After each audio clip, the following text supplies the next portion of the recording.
All right, guys, this is just a continuation of the first part because apparently we didn't have internet upstairs.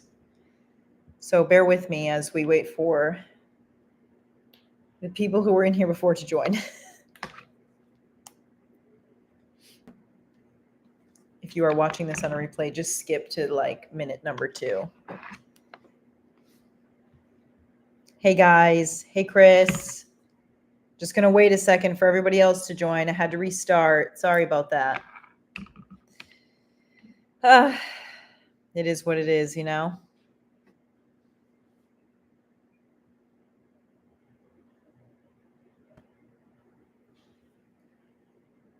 How's it going, Chris? Hey, Ken. Oh, that's amazing. I've been watching you since my senior year of college. You've changed my life, getting ready to start law school. Oh my God. That's amazing. I'm so proud. I'm so happy for you. Getting ready to start law school. That's awesome. Congratulations. What a tough career.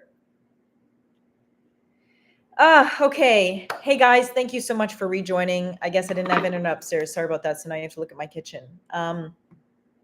I would love to hear what the last thing you guys heard was, or else I'm just going to continue on and start off with a story. Everybody likes stories.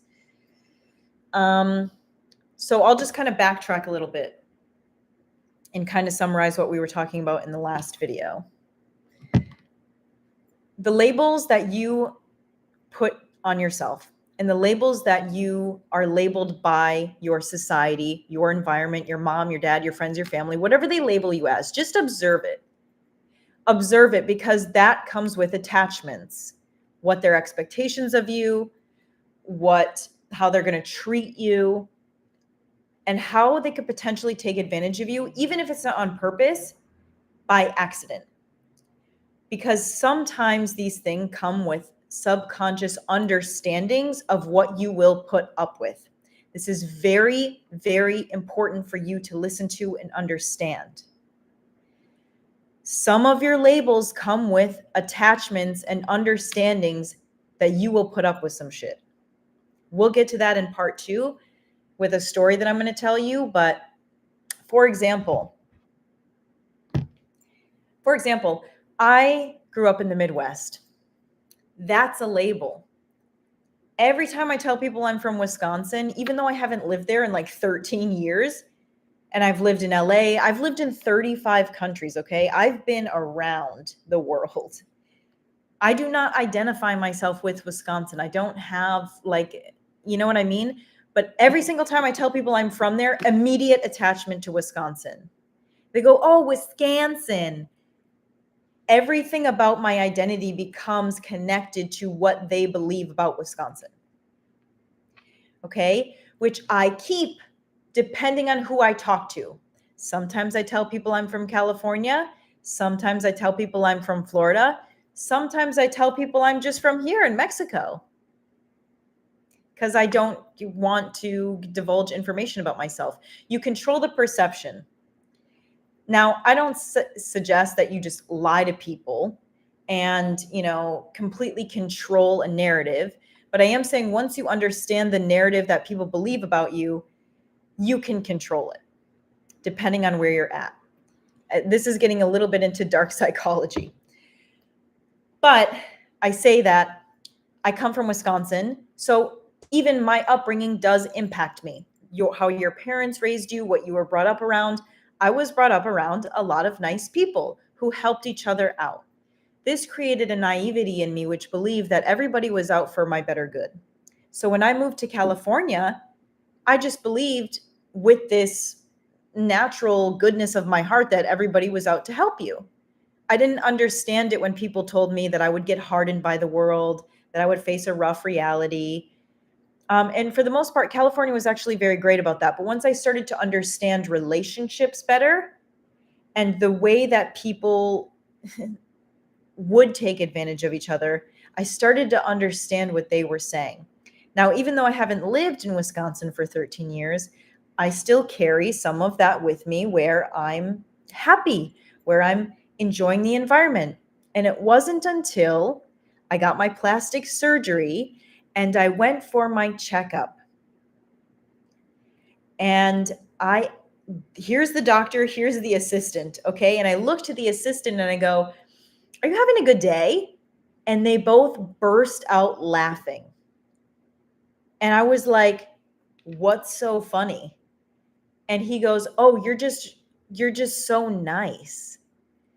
And let me tell you, that woke me up as if someone threw a bucket of cold water on my head, because I was like, I just got laughed at for being nice. This has got to be a bad thing. It made me realize something about myself. And after that, I started observing how I was talking to people, how people were witnessing me. And I really took that comment to heart, because if my doctor was saying that to me, what were other people thinking and saying about me? Because I paid my doctor a lot of money and he was supposed to be on my side. So imagine people who aren't on my side. And then it started to click why I was a target, because people could see me all the time smiling like a goon. La, la, la, la, la. I'm so happy about everything. I'm so innocent. They said, she's perfect to take advantage of, because I'm a freaking idiot. I look like an idiot smiling at everybody. And this wasn't the first time that somebody had told me that, but this was the first time that I was actually open to observing their comment. I dated a Russian man once. He said, "Why are you smiling at everybody all the time?" I said, "I don't know. I'm just happy." He said, "You are in Russia, people start to fight with you. What the fuck are you smiling at?" I was like, "What do you mean? They wouldn't do that to me. Why would they do that to me? Thinking that I'm special against the laws of the universe." So I don't want anybody to fight these stories. I just want you to listen, because we need to learn these things. It doesn't matter if you're like, "Oh, maybe," like, don't make excuses for the story, right? Like, don't be like, "Oh, maybe they're so used to people being rude or blah, blah, blah, blah." Like, understand these signals that the universe is giving you, because if you're making excuses for my story, I can't imagine what excuses you make for your own stories.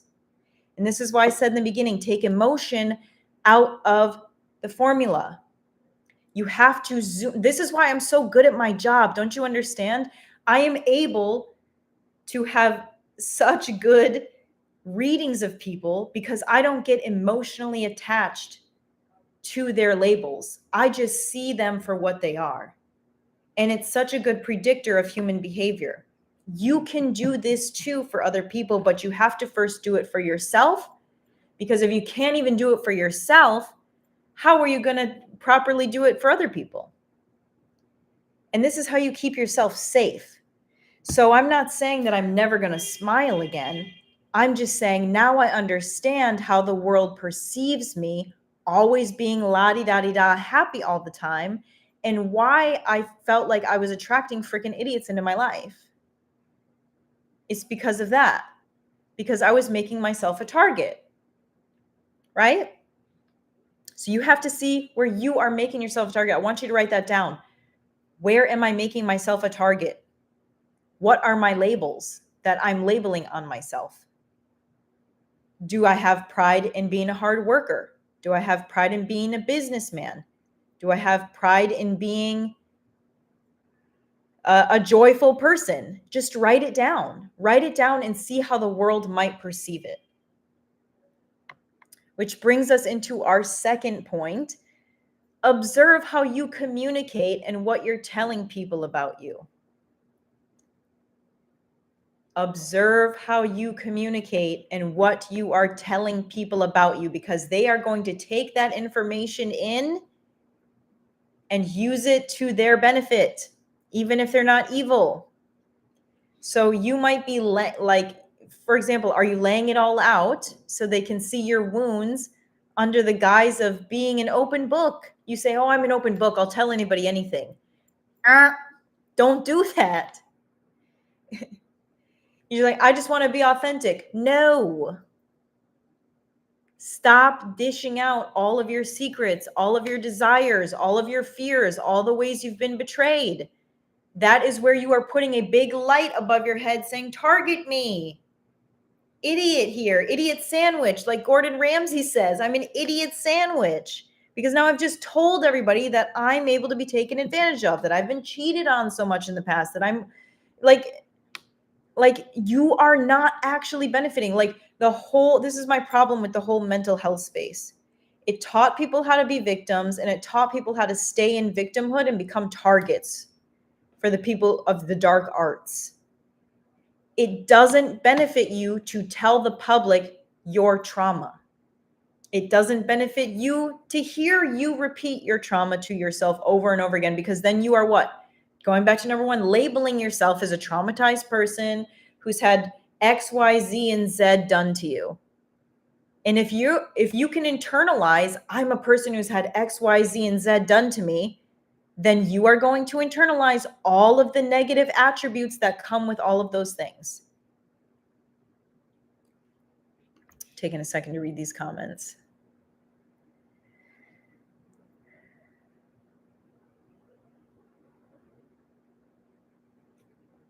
Someone said, this is why you have to be a gray man and not be seen and blend in.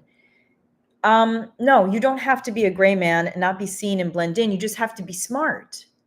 So like being a gray man and not being seen and blending in is just another way to bypass being hurt. Like you think you're not going to be hurt by not being seen.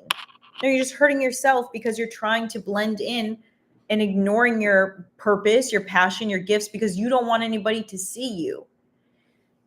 People are going to come after you no matter what. That is the way of the world, because we live in Satan's world. We don't live in God's world. We live amongst the devil. So there's always going to be things that are coming into your atmosphere. Would you rather be big or would you rather be small? If you think I'd rather be small because then it's less height to fall, well, then I can't help you, because you don't have the grit, because like you'd rather die death by paper cuts. And that's much more painful, because you know that you're worth more, and you're just so living in fear that you're just afraid to show it or see it. So don't hide your persona. Start understanding your persona so you can protect it. Here's another story where I really started to catch someone in this. When I was traveling, I had a new friend in this group, and everybody really admired her because she was so good at communication, and she would always put these disclaimers in front of what she was about to say. This is my perspective. Whatever you like to do is your choice, and it's good for you. And it was every single time. And I got really curious, because I'm able to read people. And so I said, do you do that as a way to avoid conflict? And what we don't understand, normal people don't catch on to this. They like it because normal people like to avoid conflict. I'm a person who doesn't care about conflict, and I'm very aggressive with my language, I guess. Someone said that to me once. They said, you're aggressive for no reason, which I didn't understand. And I don't care to understand. But once again, we have to start understanding how people observe us. So what I saw from her communication, when you precurse and disclaim everything before you say it, if I can see that you're afraid of conflict, and if I can see that you have a lot of empathy for everybody, I see you as a perfect target to be taken advantage of, because I know that you're so empathetic that when I do you dirty, you're going to make excuses on my behalf. Perfect target. The nice guy is the perfect target because he makes excuses on your behalf. The nice girl is the perfect target because she makes excuses on your behalf.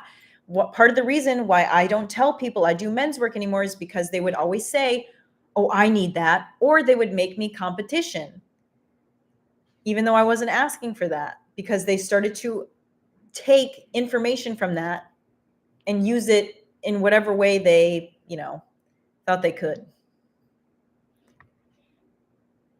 Is this making sense for everybody in the chat right now? Can you start to see some of your own language and behavior patterns? Another example, if you're always telling people, oh, I don't trust women because I was always cheated on in the past. Oh, I don't trust women because I was always cheated on in the past. Huge sign saying, I can do that again. You're my next target, buddy. 3 times the charm. You know why? Because now I know what your deepest wound is, which means I know what you want to hear. I know what you're looking for. So I can do that to you because I can charm my way in. You think that you're putting up a shield by warning people ahead of time when really you're just making yourself a target. When you tell people, oh, I just want someone who doesn't want me for my money. Well, it's so easy then to take advantage of you for your money that you probably don't have if you're saying that, because I can easily pretend that I don't need it, that I'm a hard worker. On the flip side of that, if a woman really wants a man to provide for her, but she keeps saying, oh, I've got it, I'm working 2 jobs, I'm hustling, well, he's going to be like, great job. You're the perfect person for me to split bills with, 50-50. We have to see how the world perceives us.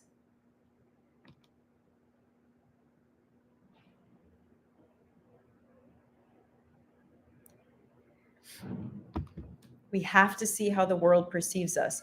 So start understanding what you are saying. Are you allowing words to dictate your character?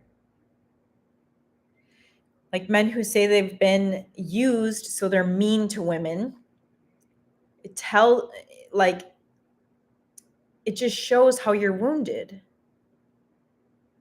Like, are your wounds showing, or are your words showing where you're wounded? Are your warnings to people giving them direct access to you? I used to think because I told people exactly where I stood, because I told people exactly what I wanted from a relationship, because I told people my boundaries, that they know. Why did they do that to me? They knew what I wanted. Yeah, they knew what you wanted. So they could tell you what you wanted to hear and get what they wanted. You hear the phrase, he who cares least wins. But I want you to put this phrase in your head, he who speaks less wins. Get more information than you give. Do not be mean. Do not be cruel. Lay aside your judgments, your stereotypes, your bitterness, and just become a person who observes. Just become a person who takes things as they are and stops making excuses for behavior that is very obvious. If you can do that, you don't have to go through years of trauma therapy. You don't have to hate your ex. You don't have to have a giant checklist for the women that you date to prevent X, Y, Z, and Z, because you will have complete and total discernment. Start observing people for who they are. Tell them less about who you are, and you will start finding you have much different results. If you let people speak, they will tell you who they are.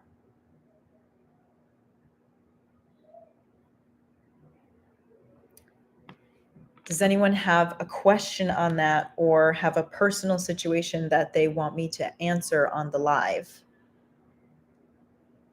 while we're taking a second to think about this?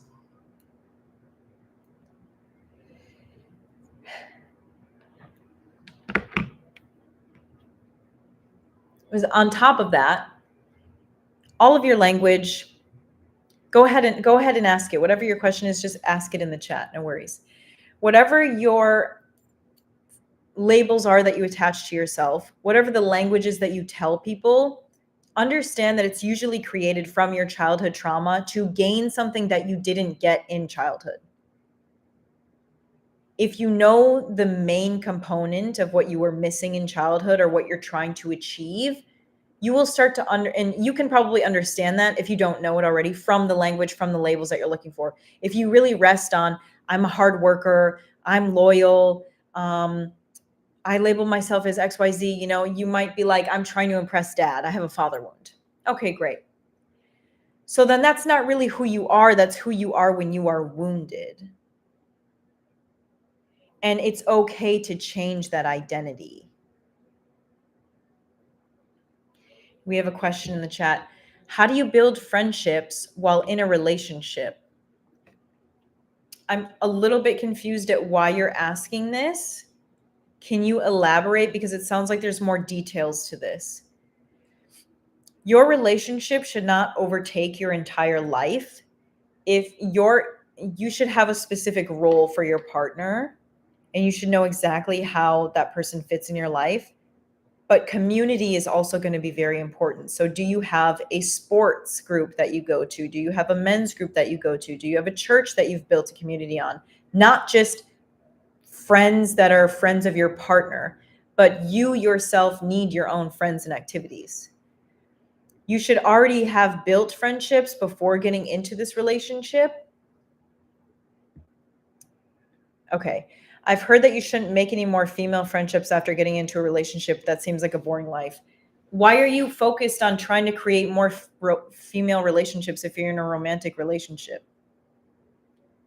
What do you gain from having more female attention?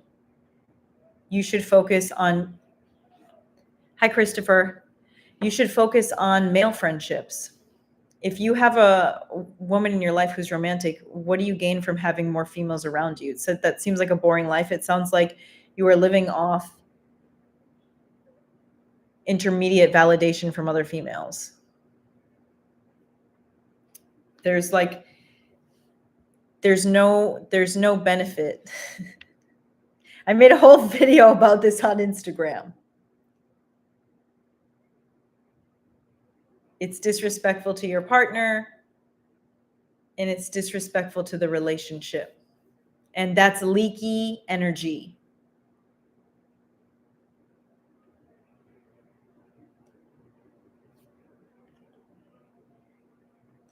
If anybody else has any other questions, I mean, I'm not trying to shoot you down. I'm just saying, like, I really want you to think about why you would want other female relationships while you're in a romantic female relationship. The only reason I believe that men and women try to be friends is to bridge some gap in intimacy that they are feeling in between relationships. Because man and woman were made for procreation. Like, that's just how it is. Women should be friends with women, men should be friends with men, but men and women together are made for procreation. And so even if you're not attracted to each other, you are still creating depth and intimacy with someone who is not your partner. And when you do that, it is disrespectful to the relationship. And it's going to be disrespectful to the friendship when you can no longer invest in that friendship because you're in a relationship later on, no? So, you know, I wouldn't do that. It's risky grounds, and I wouldn't even do it before you're in a relationship.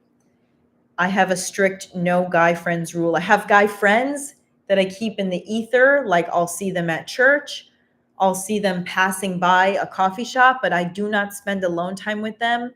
It gives me the ick. I'm not going on a date with, like, if I'm alone with a man, I'm going on a date with him, you know?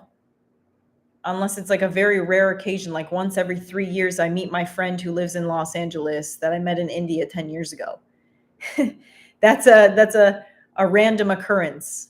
You know, it's not like I'm talking to them all the time, scheduling dinner dates and whatever. Okay, more questions. I told a woman I was really hurt because I felt my character had been attacked. The first time I upset her, she told me my actions say a lot about my character. It was direct and purposeful. It's interesting.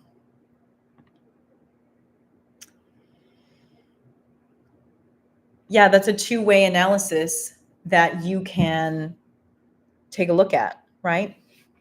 Hey guys. Hey Azania. I hope I said your name right. You know, when people do things that hurt your character, you have to see if it's worth it to tell them.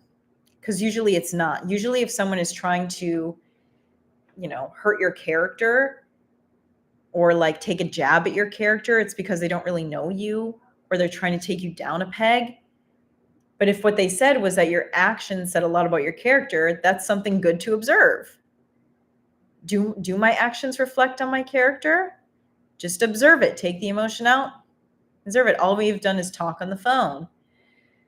Still no date. Well, give me the character you were trying to portray. Give me the scenario. Okay, someone else asked a question. Say that you've healed, you are solid in your being, you only want to spread love to everyone around you because you are above the bullshit that divides the world. Is that construed as weakness? When you know your strength boundaries, so absolute in your conviction, how can that be seen as weakness?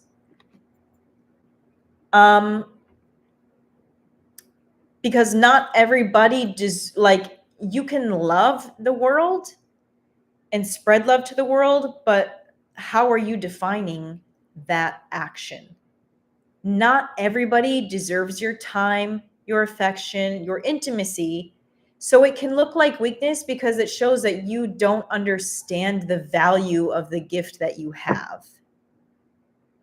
If you are just giving your time freely, it's like, because energy vampires will just eat that up. They'll just take from you. And so it doesn't have to be a weakness, but it can become one. Any asset that you have can easily become a liability if left unchecked. It's not wise to say, I'm completely healed and I'm above everything. You sound like a spiritual hippie who's like floating in the clouds. So that's a weakness, because I see that you're probably not a leader. You're actually not convicted if you have to say that stuff. And, like, it just sounds wishy-washy. Like any man who's like trapped in the spiritual realm sounds wishy-washy, because if you were really like that, you wouldn't be asking the question if you were really convicted. So you're not actually convicted. There's part of you that feels scared that it is a weakness. Talk less, do more.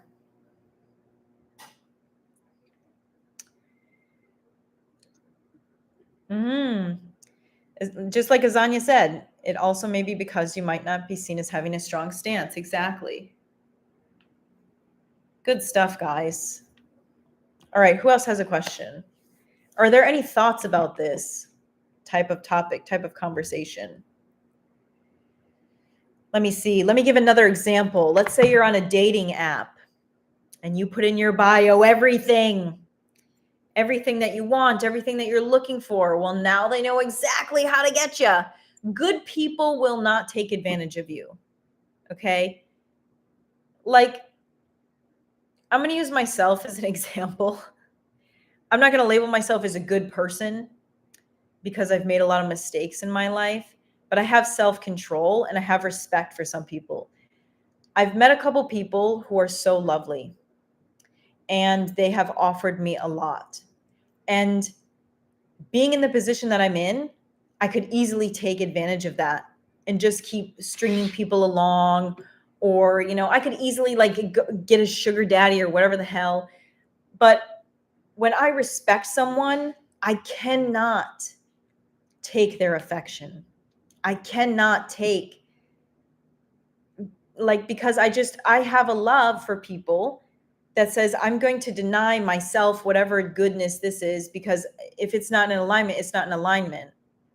Good people will not take advantage of you. So that's the good thing about putting your heart on the line. But the thing is, if you don't understand who to put your heart on the line for, that's when you get taken advantage of. Because what someone's going to do is you put everything on your profile, you say who you are, you say exactly what you want, and they are going to create themselves as the persona of everything that you want. And you're going to be like, oh my God, they're everything I've been looking for. Of course they are, because you just gave them a cheat sheet. And then they're going to come up with some sob story that connects to your sob story. So then you empathize with them and you feel connected to them on another level. Just keep in mind that like they had the cheat sheet. So reveal things little by little. This is the secret. You're like, I can't be vulnerable with them, and they just use it against you. Are you throwing everything out there all at once? Are you doing it in a chaotic way, or are you being strategic? Not everybody deserves your story. Not everybody deserves your vulnerability up front. You have to allow people to build trust with you. You're not mean. You're not bitter. Like we said, you're not a douche. You're just you're taking things slow by observation. Okay, we have some more comments. I do understand the liabilities. I'm definitely not a hippie. It's just a hypothetical question. I take your hypothetical questions seriously. I'm going to answer them seriously. Words are nice, actions helpful, watch for patterns. They tell all, including myself. Exactly. Patterns are going to reveal everything. Patterns are going to reveal everything. So see how people have acted in the past. See how it will dictate how people act in the future. If someone is like a serial cheater, or, like you're a third in an affair and they say, oh, I'm leaving this person and I love you so much. When they get out of that relationship with you, do you think that they're not going to do the same thing to you? Of course they will. Because they never showed that they were going to do anything different, even if they said they were going to. Their foundation is built off lies. Anyone that starts off their foundation with lies, is a lie. So also don't build your own foundation that way. I'm actually a leader in my job and personal life. I'm not trapped in a spiritual world by any means. Well, this is good. How do you build trust in relationships? I actually have an entire masterclass on this. I think I put it on my YouTube. So I created a formula for it. But essentially what it is consistency and time. And trust starts with yourself. So the more you start to understand your own patterns, your own boundaries, your wants, your needs, your desires, trusting other people becomes easy because you know how to properly vet. The reason that you have trouble trusting people is because you don't know how to vet them, right? You feel stupid because you keep getting with the same kind of people. It's not them, it's you. You're the only common denominator. All these people can't possibly be the same. You're just choosing those people, and you're not choosing them on purpose, but you just don't know how to assess differently. So you're trying to get to the stage, but using the wrong ladder. So the right ladder is, how can I learn to trust myself more? So you need to start off with self-discipline, keeping promises to yourself. Okay, I know I'm going to do X, Y, Z because I said I was going to. Okay, that builds confidence. Confidence builds what? Higher standards. Higher standards build what? Further proof. They build trust in yourself. So trust in relationships means trusting yourself more. I know I can vet because I have incredibly high standards. And the standards aren't set by me, they're set by God. See, if I don't know how many in here are Christian or who have a relationship with the divine, but if you can open up your heart space to accept someone like God into your realm, life becomes a lot easier because there's already a roadmap created for you. I trust in God so much. I don't have to look for a husband. I don't have to look for a job. I have such intuition and such discernment. I get a knowing in my chest if something is right for me or not. I know exactly what kind of husband I'm going to have if I have one, if God wants me to have one. I don't know if I will have one or not, but I know exactly the type of man that guy will be if God wants him in my life. Or he'll change my heart in time if it's already someone I've met,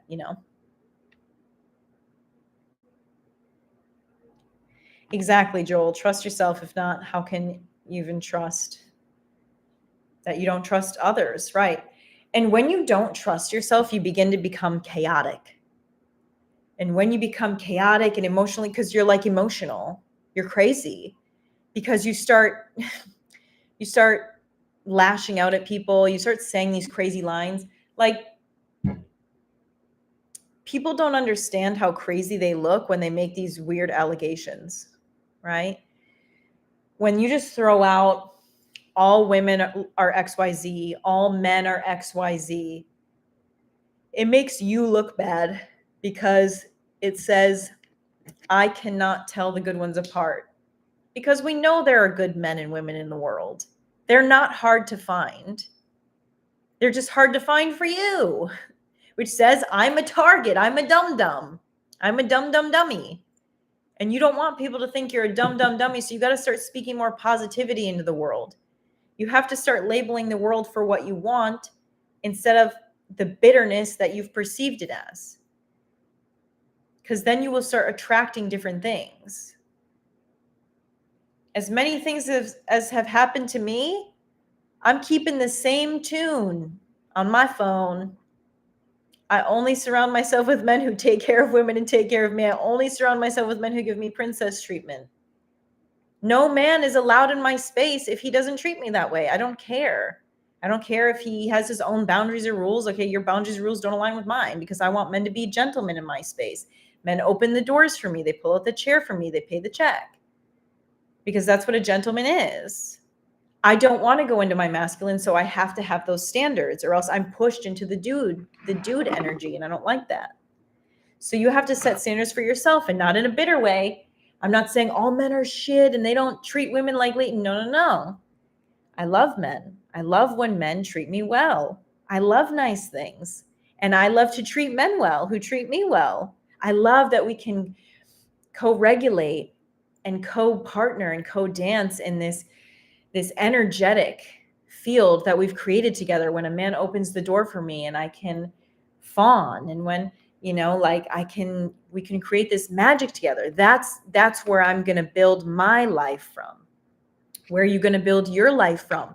When I walk into the room, everybody notices because my energy is powerful. My energy is attractive.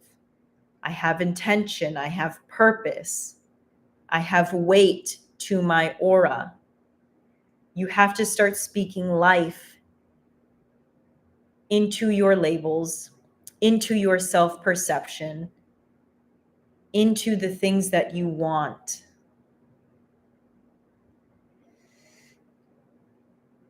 Trust building exercises. I don't know. I don't do that. You got to go to like someone who's more of the basic mechanics. Learning how to relax. Okay, learning how to relax and accept help. Surrender to Jesus Christ. Ken, I'm going to invite you right now to surrender to the Lord God. Why would you trust another human? Humans are not trustworthy. Like, let's get that straight right now. Sometimes they will be trustworthy. Sometimes they will not, but they will always be full of sin. They will always be disappointing. We're so upset because we think that a human is going to live up to this standard of perfection, and it's not going to happen. You want to know what real trust is? Submit to the Lord. God can handle all of your problems, all of your hardships, all of your heartache, all of your strain. Then you will know what true unconditional love is. And it will be a lot easier to trust people around you because you're not relying on trusting them. You trust on God. And when they let you down, you don't feel so hurt. But you do have discernment because God gave it to you now that you put your burden at his feet. Put your burden at his feet. I promise you, take a minute. And even if you've never talked to God before, just try it. Just try it. Try to open up your heart space and say, God, Elise told me. Elise told me to try this. Put a good word in for me. I'm willing to open up my heart space to see what true love and acceptance feels like. I'm willing to see what it's like to accept trust and help because I cannot do it alone. And I lay this at your feet. I surrender to you. I allow you to guide me. I allow you to lift me up when I'm feeling burdened. I allow you to lead the way and to show me that I'm on the right path. I'm open to it. And just see what happens. Just see what happens in that moment to your heart space. to your body, to your clarity in the next few days. Because there is no trust that you can place in a human that will ever fulfill you like trusting God.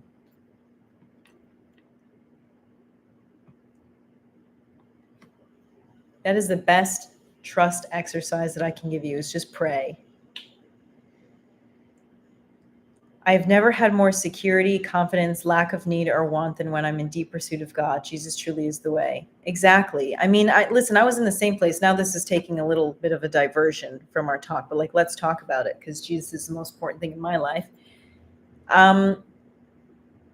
We're all born with the knowledge of God, but somewhere along the way, sometimes for some of us, we become separated and we start to live in the world and of the world.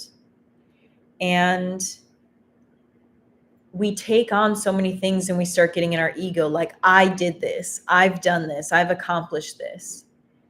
But when we have all of the ego on us, the I've done this, well, then we also have all of the burden of it on us. Well, now I must go through this and I'm suffering. And then you're chasing and you're trying to get fulfilled and you're not fulfilled, even though you have so much money and so many achievements. And you're like, why don't I just feel good? Why can't I feel loved by anybody? Why can't I feel accepted? And there's a reason for that. It's because you're not meant to do it alone. And that doesn't mean you're not meant to do it alone, like have everybody else in your life. There's an entire universe that was created and made you specifically, that wants you to rely on it. God made you in perfect form. And that divinity, all the things that you've accomplished are because it was in your path. And he doesn't want you to bear the burdens of that. Like, you were never meant to pick up your cross and carry it alone.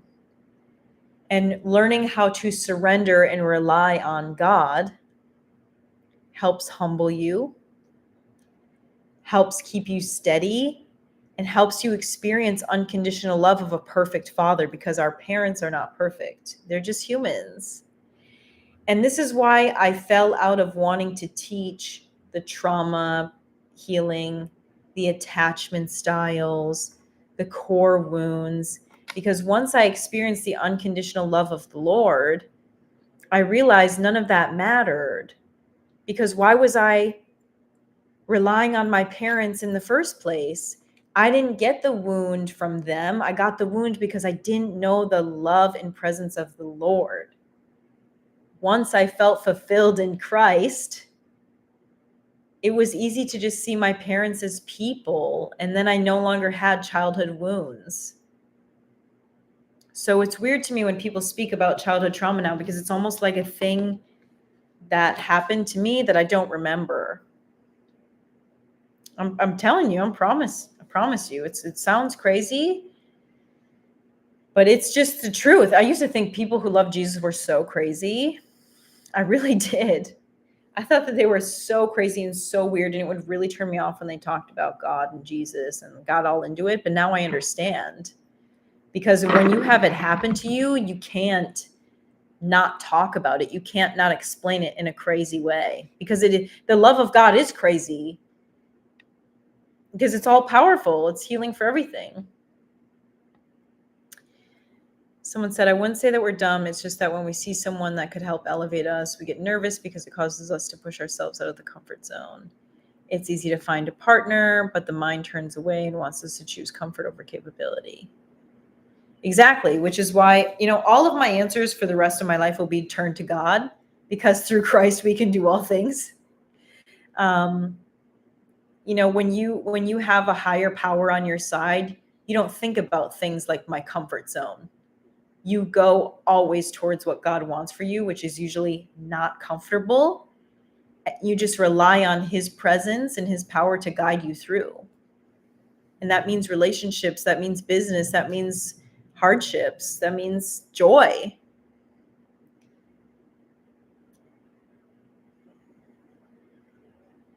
Anzana said, they are a little in the good way. I think they just don't always know how to communicate that to other people. Average everyday folk. Oh, like the Christian people. True, but it's not always so easy to turn to him. Okay, I encourage you to dive into that. It's not always so easy to turn to God because it's the easiest thing in my life now, right? So look at your resistance, because whatever your resistance is, no matter what, even if you don't turn to God, it will help you grow, right? We always want to look at our resistance to things. What is so hard about turning to him? Because usually when people say things like that, it's because they are in resistance to surrender. They have grown accustomed to doing everything by themselves, and they don't feel like they can rely on anyone or anything. So when you, and you also have a deep father wound, because God is portrayed as the father. So if you couldn't rely on your father, how can you rely on the spiritual father?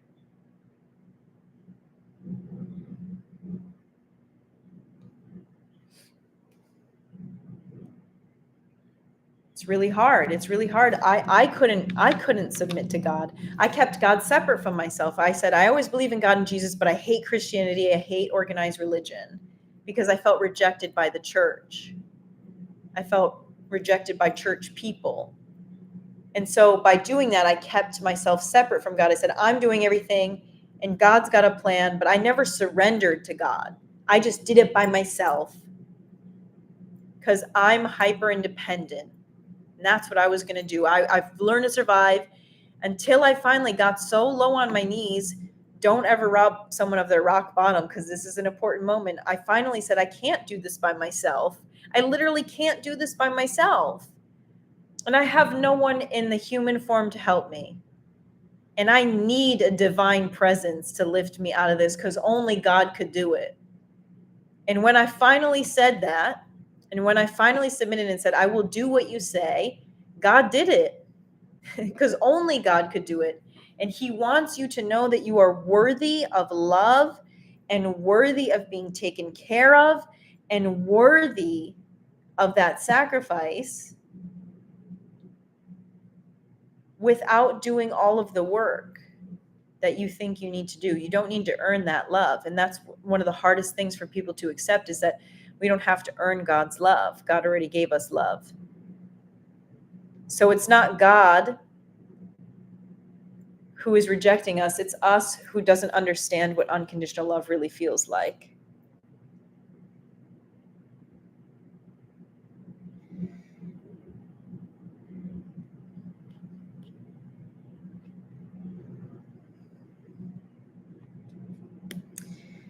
Let me read another comment. I got tired of looking at my boots in the mud and decided to look over the crest of the hill, all the sunshine and rain. Yes, absolutely.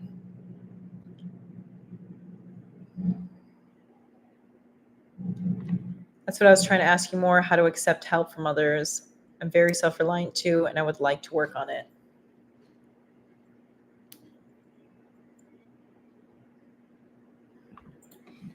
That's why I went into my Christ speech, Ken, is because I said the one person who you should try to rely on is God, because humans are going to disappoint you. Like, that's the biggest lesson I could ever give you, is rely on God first. Because when you surrender to God, the people that you can trust become very obvious.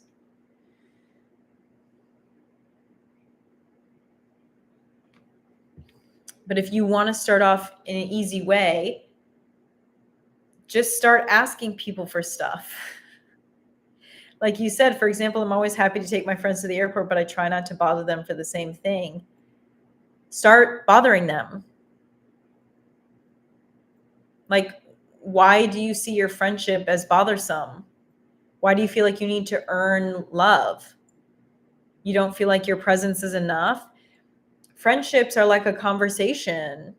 You speak, I speak. You speak, I speak. So you can't always be doing things for people and not getting something back. And I'm sure they have tried to help you, and you've just said, no, I'm good. Don't worry about it, right? And then you reject their love because they are trying to love you when they do that. So I challenge you tomorrow, just start asking for something. Just ask for something small. This is something that I had to break out of my masculine aura was like, of course I can do things by myself, dude. Women really can do a lot of stuff by themselves. Like we can Google things and YouTube things. But I needed to practice. So last year when I was in my apartment building, my new one, I like had to build couches and hang curtains and stuff. I just started asking random dudes in my building to help me. It's like, can someone help me with this, please? Put it in my group chat. People were like, yeah, I can come help you. And then I would just have conversations with them and watch them do it. They're like, oh, thanks so much for helping me. They're like, sure, no problem, anytime, right? Makes them feel good, makes me feel good. Made me feel awkward at first because I was like, I could really do this. But I need to practice, and you need to practice too. So it's really just practicing. And if they show you, if they are resistant to it, and they don't want to do it, or they're just like mean about it, then you know who your real friends are, because you don't know who your real friends are until you actually have a give and take.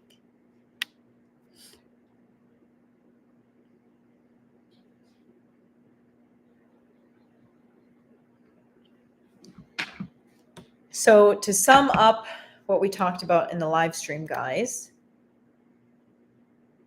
You're welcome, Ken. Understand how the world is labeling you and perceiving you. Okay, write this down. Ask people, what are the labels you would give me?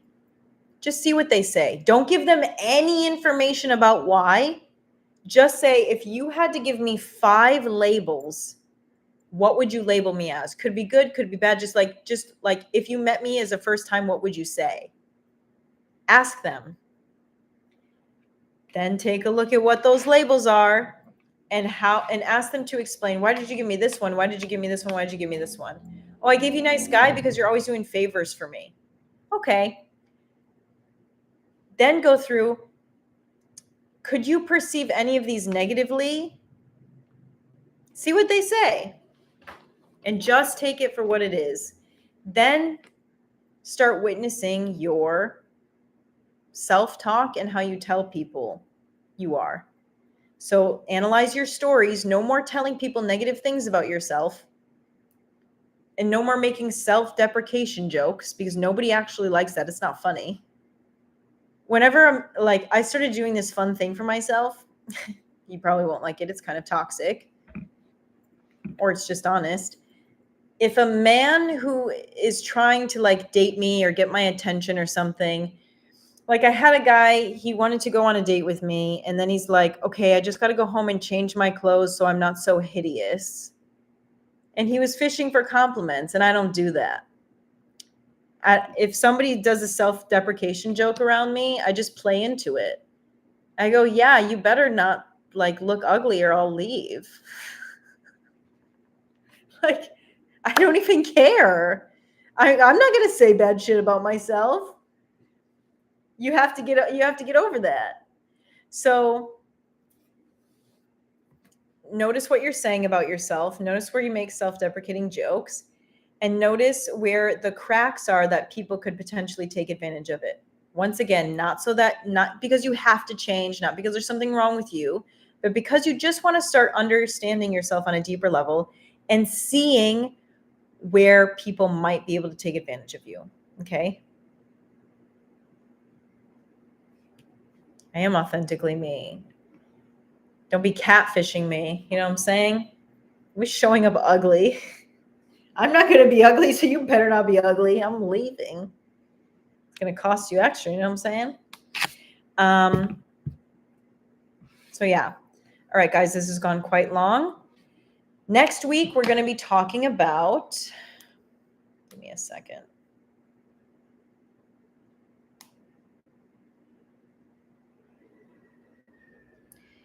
Next week, I'm not sure what we're talking about, but we're going to be here next week, 7 p.m. Central on Thursday. Stay on the Instagram, stay up to date. And we'll be here every Thursday. Bring your questions, bring your friends. If you want to donate to the channel, you can do that too, because we all like nice things. So yeah, love you guys, and I'll talk to you soon, okay? Mwah. Bye.